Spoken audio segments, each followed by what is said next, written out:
Ayan guys, nandito tayo sa pinagawa natin bahay.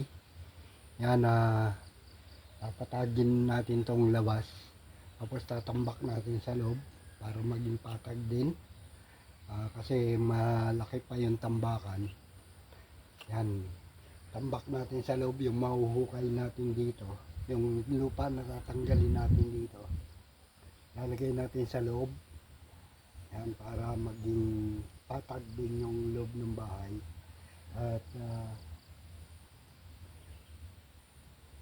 kunin na natin to.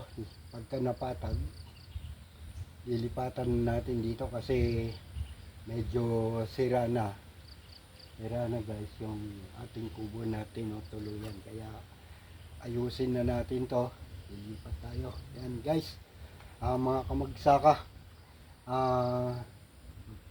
umpisa na tayo magpatag. Actually kanina pa tayo, ngayon lang tayo nag video.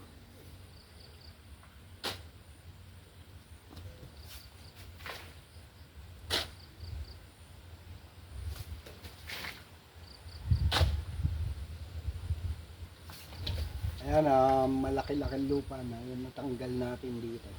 Ayan, halos patag na siya, konti na lang yung lupa na tatanggalin natin dito, tambak natin sa loob.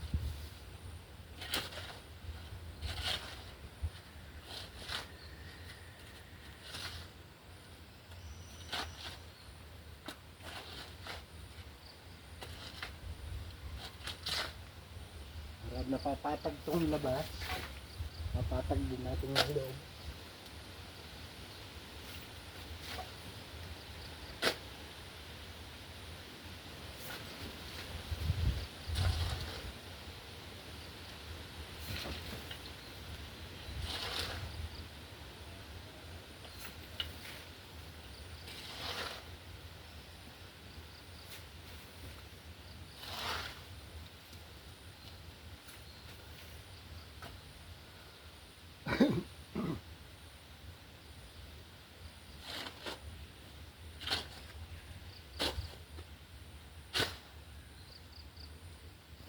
Malaki-laki lupa pa yung kukunin natin dito.